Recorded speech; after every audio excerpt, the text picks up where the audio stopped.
Halo, gue Hadi, gue punya sertifikat Notion dan gue udah pakai Notion selama 3 tahun.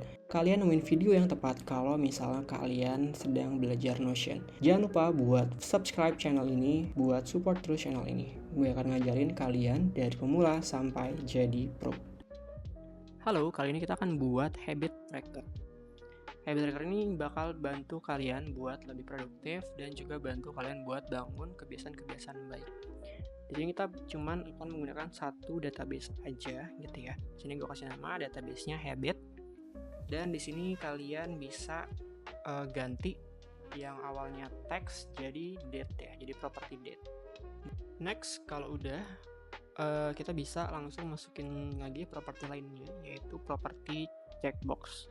Di properti checkbox ini bakal jadi properti yang ngecek gitu ya, apakah kita sudah melaksanakan kebiasaan atau habit yang udah kita mau bangun gitu ya. Di sini gue pilih habit 1, ini kita tinggal duplikat aja sesuai dengan jumlah habit yang mau kalian bangun.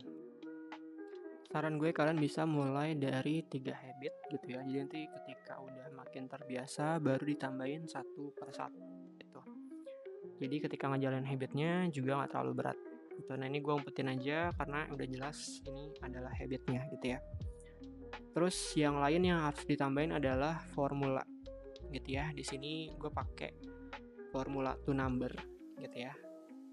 Di sini karena gue mau jadiin habit itu jadi sebuah angka gitu.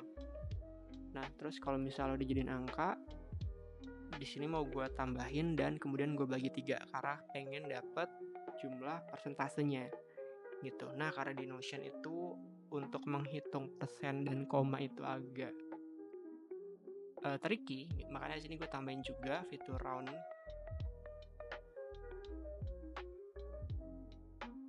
Nah, di sini tapi kalau kalian lihat dengan fitur round aja gitu ya, walaupun kita pakai percentage gitu ya, itu tuh masih ada hal-hal yang kurang tepat. Contohnya kayak tadi gitu. Jadi dia cuma bisa baca satu nominal aja. Makanya di sini kita perlu tambahin gitu ya 100 kalinya gitu supaya nanti dia ngedetect 2 digit di belakangnya juga atau 3 digit lah gampangnya. Gitu, makanya di sini gue kali 100 dan juga gue bagi 100. Oke, kita coba cek lagi ya. Oke, overall udah bener ya, sesuai dengan perhitungan gitu. Next, kita bisa bikin template baru gitu ya. Nah, di sini kita kasih nama new day. Jadi nanti buat mempermudah setiap kita membuka hari gitu atau memulai hari gitu ya, nanti udah ada template-nya gitu ya. Tinggal kita checklist aja gitu. Jadi nggak terlalu banyak lah aksi yang perlu kita lakukan. Date-nya kita ubah jadi today gitu. Jadi ketika kita klik new day itu udah langsung ke set untuk habit hari ini gitu ya. Ini kita coba lagi. Ini kita hapus dulu tadi yang udah kita buat sebelumnya. Delete, kita klik new day. Nah, udah langsung ke ganti ya. Gitu. Nah, buat saat ini kita bakal ke setnya sesuai dengan hari kita menambahkan. Jadi buat hari-hari sebelumnya ini gue coba buat data contoh ya.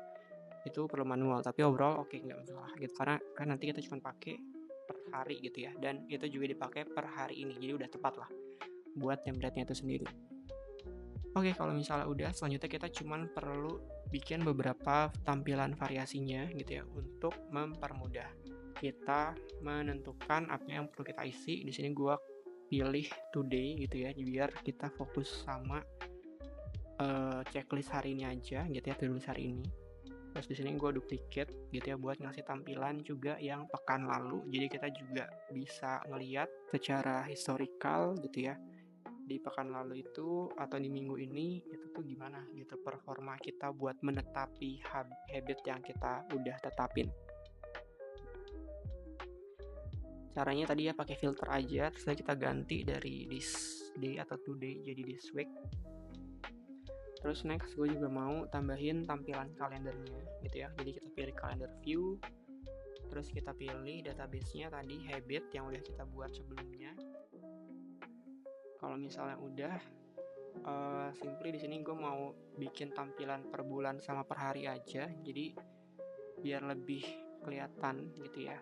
Kalau misalnya di selama sebulan ini mana hari-hari yang gue bisa konsisten netapin habit gue ataupun pekan-pekan mana aja yang mungkin masih belum konsisten gitu ya.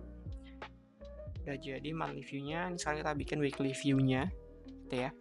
Kalau di sini kita perlu ganti layout-nya yang dari month gitu ya, kita ganti jadi week. Oke, udah jadi semuanya. Terus di sini kita bisa juga tambahin lagi propertinya karena tadi kita pengen checklist juga di sini buat variasi ya. Ini kita tambahin juga tadi checkbox habitnya gitu. Kalian juga bisa tambahin formulanya, tapi itu optional. Bisa juga tambahin tambahnya. Tapi kalau gue pribadi 3 ini udah cukup. Oke, selain itu gue mau tambahin juga salah satu fitur terbaru Notion yaitu chart. Di sini gue mau bikin kita lebih mudah ngelihatnya gimana progres kita dalam menetapkan habitnya gitu. Nanti kita pilih line graph gitu ya. Terus untuk sumbu X-nya udah bener, kita pakai date, dan sumbu Y-nya kita bakal pakai formulanya gitu. Nah di sini kita pakai sum aja. Jadi kita tahu berapa persen sebenarnya progres kita per harinya gitu. Nah kayak di sini kita bisa lihat dari tanggal 14 100%, tanggal 16 67% dan seterusnya gitu ya. Jadi kita bisa ngelihat seberapa fluktuatif habit yang kita jalanin gitu. Ini gue kasih nama progress,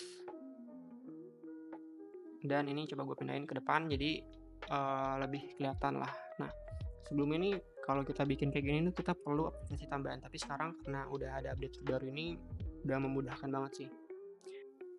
Nah ini udah gue tambahin ya beberapa data barunya, jadi kita bisa dapat data 1 minggu full gitu ya, biar lebih mudah juga.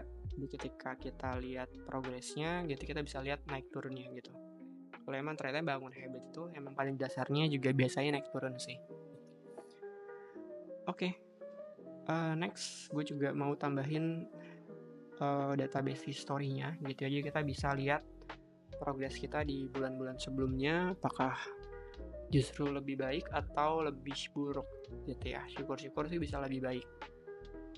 Caranya sama, kita pilih aja database. Di sini gue pilih yang table view. Kita pilih database udah kita buat tadi yaitu habit. Di sini kita cuman perlu ganti filternya aja sebenarnya. Dari this week jadi pas 1 week gitu ya.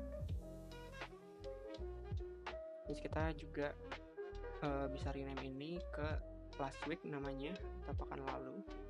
Terus kita bisa duplicate dan kita